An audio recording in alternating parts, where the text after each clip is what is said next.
অন্নপূর্ণা যোজনার টাকা অনেক মহিলার অ্যাকাউন্টে ঢোকেনি। তা নিয়ে পঞ্চায়েত, ব্লক অফিস সহ কর্পোরেশনের অফিস বিভিন্ন জায়গায় বিক্ষোভ দেখাচ্ছেন মহিলারা।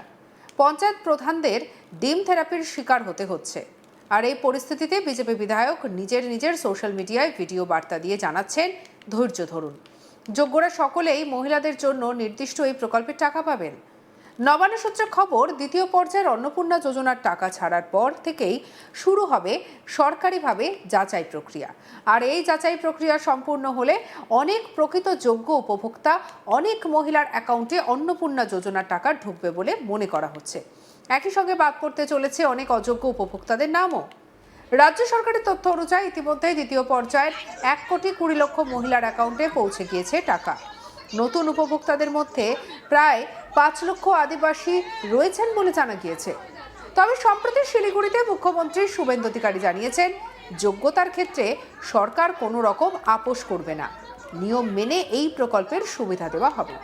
তিনি আরও বলেন, 26,000-এর মতো আবেদনের ক্ষেত্রে পোর্টালে আপডেট করার সময় কিছু ভুল হয়েছে। তবে এই স্কিম এখনও চলবে আর 2 মাস।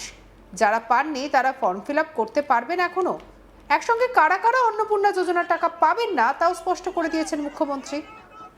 শুভেন্দু অধিকারী জানিয়েছেন, যাদের প্রয়োজন আছে তারাই পাবেন। অভারতীয়রা টাকা পাবেন না। 3টি বিবাহ যারা করেছেন তারা ভাতা পাবেন না। সরকারি ভ্যাকসিন নেননি যারা, তারা টাকা পাবেন না। যারা সন্তানদের সরকারি বিদ্যালয় বা সরকার অনুমোদিত বিদ্যালয়ে পড়ান না তারা টাকা পাবেন না। কি বলছেন শুভেন্দু অধিকারী, শুনবো।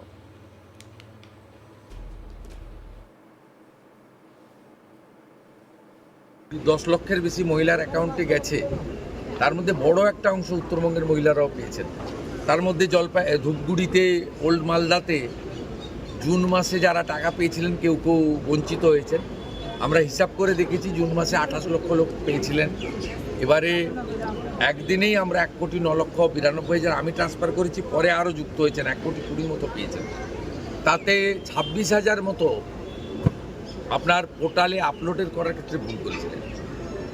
ও এই স্কিম চলবে, কন্টিনিউ চলবে। আরও 2 মাস তারা ফর্ম ফিল আপ করতে পারবেন, কিন্তু যোগ্য লোকেরাই পাবেন, যার প্রয়োজন আছে। অভারতীয়রা পাবেন না। 3টে বিবাহ করেছেন, পাবেন না। সরকারের ভ্যাকসিন নেননি, পাবেন না। সরকারি বিদ্যালয়ে পড়ান না, ধর্মীয় প্রতিষ্ঠানে শিক্ষা দেন, সেও পাবেন না। যারা পাওয়ার যোগ্য তারা পাবেন।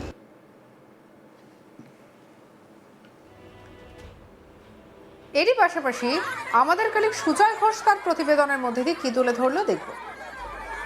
1 জুলাই গোটা রাজ্য জুড়ে দ্বিতীয় কিস্তির যে অন্নপূর্ণা যোজনার যে টাকা, সেই টাকা আমরা দেখলাম যে মুখ্যমন্ত্রী শুভেন্দু অধিকারী তিনি নেতাজি ইন্ডোর স্টেডিয়াম থেকে বলা যেতে পারে গ্রাহকদের অ্যাকাউন্টে একেবারে সরাসরি ডিবিডি লিঙ্কের মাধ্যমে তিনি কিন্তু যেরকম ঘোষণা করেছিলেন, সেই মতো 1,20,00,000 যে গ্রাহক তাদের অ্যাকাউন্টে এই টাকা ক্রেডিট করেন। এবং এটাই কিন্তু মুখ্যমন্ত্রী কিছুদিন আগেই তিনি জানিয়েছিলেন যে দ্বিতীয় কিস্তির টাকা তারা সরকারের পক্ষ থেকে এইভাবেই টাকা একেবারে সরাসরি ব্যাংক অ্যাকাউন্টের মাধ্যমে গ্রাহকদের অ্যাকাউন্টে পৌঁছে যাবে। হ্যাঁ, অন্যদিকে দেখা যাচ্ছে যে দ্বিতীয় কিস্তির টাকা যখন রাজ্য সরকারের পক্ষ থেকে ডিবিডি লিঙ্কের মাধ্যমে ট্রান্সফার করা হলো, সেখানে যেটা দেখা যাচ্ছে অনেক গ্রাহকের অ্যাকাউন্টেই টাকা ক্রেডিট হয়নি। তো এখন প্রশ্ন হচ্ছে যে অন্নপূর্ণা যে যোজনা, সেই যোজনার কাদের অ্যাকাউন্টে টাকা এখনও পর্যন্ত পৌঁছালো না, তারা কি আর আগামী দিনে টাকা পাবে না? তো আমরা যেটা জানতে পাচ্ছি যে মুখ্যমন্ত্রীর তরফ থেকে একদম স্পষ্ট করে বলে দেওয়া হয়েছে যে যোগ্যতার ক্ষেত্রে সরকার কোনো রকম আপোষ করবে না, নিয়ম মেনেই এই প্রকল্পের সুবিধা পাবে। তিনি আরও বলেছেন যে 26,000-এর মতো আবেদনপত্রের ক্ষেত্রে পোর্টালে আপলোড করার ক্ষেত্রে বা আপডেট করার ক্ষেত্রেও কিছু জটিলতা তৈরি হয়েছে। তো সেক্ষেত্রে এই স্কিম এখনও পর্যন্ত আরও 2 মাস ধরে চলবে এবং যারা এখনও মানে টাকা পাননি তাদের এরকম ভাবার কিছু বিষয় নেই যে তারা টাকা পাবেন না। একদম রাজ্য সরকারের তরফ থেকে স্পষ্ট করে জানানো হচ্ছে যে বেশ কিছু ক্ষেত্রে একটা জটিলতা তৈরি হয়েছে, কারণ যে পোর্টাল অন্নপূর্ণা যোজনার যে পোর্টাল, সেই পোর্টালে আপডেট করার যখন করা হয়, সেই আপডেট করার ক্ষেত্রে বেশ কিছু জটিলতা দেখা দিয়েছে। কারণ একসঙ্গে এতজন গ্রাহকের ব্যাংক অ্যাকাউন্টে টাকা পৌঁছে যাওয়া। তো সেক্ষেত্রে বেশ কিছু টেকনিক্যাল কারণও খুঁজে বার করেছে দপ্তরের পক্ষ থেকে, এবং মুখ্যমন্ত্রী একদম স্পষ্ট করে বলেছেন পুরো বিষয়টা যাচাই করা হবে এবং যাচাই করে তারপরেই মানে তাদের অ্যাকাউন্টে টাকা ক্রেডিট হবে। অন্যদিকে আমরা যেটা দেখলাম খুব উল্লেখযোগ্যভাবে অনেক গ্রাহক মানে যারা অ্যাপ্লিকেশান করেছিল অনলাইনে, তো তাদের ক্ষেত্রে দেখাচ্ছে যে অ্যাপ্লিকেশান রিজেক্টেড বলে দেখিয়ে দেওয়া হয়েছে ওই পোর্টালে। পরে তখন যারা সার্চ করে বা এখন সার্চ করলে দেখতে পাচ্ছেন যে দেখেছেন যে অ্যাপ্লিকেশান রিজেক্টেড। পরে আবার এই ক্ষেত্রে আপডেট করা হয়েছে, আপডেট করে বলা হয়েছে যে আন্ডার ইনকোয়ারি। তো সেক্ষেত্রে যারা মনে করছিল যে আমাদের আবেদনপত্র রিজেক্টেড হয়ে গেছে, অ্যাপ্লিকেশান রিজেক্টেড, তাহলে কি আমি আর কি আগামী দিনে কোনো দিনই আর অন্নপূর্ণা যোজনার টাকা আমার অ্যাকাউন্টে ক্রেডিট হবে না, এটা একেবারেই ভুল। কারণ এর পরে যে আপডেট, সেই আপডেট কিন্তু ইতিমধ্যেই চলে এসছে আন্ডার ইনকোয়ারি।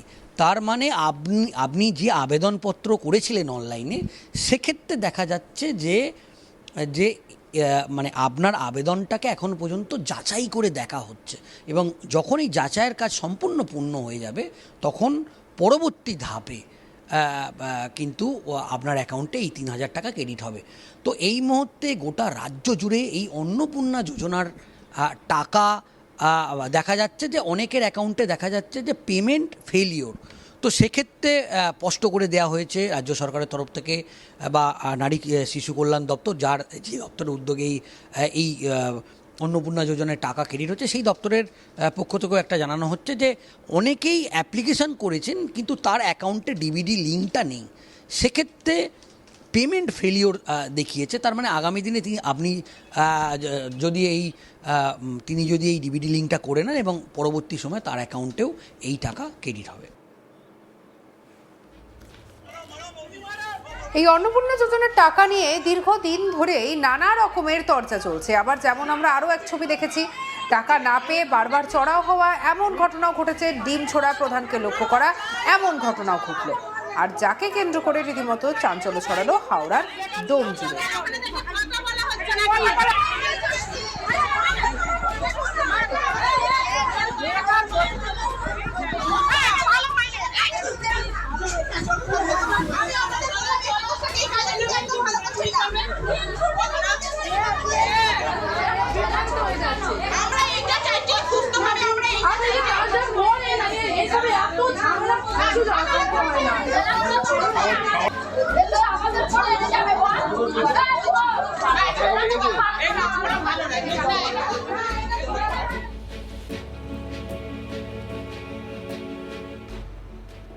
সঙ্গে রাখুন আজ তাক বাংলাকে, সাবস্ক্রাইব করতে ভুলবেন না।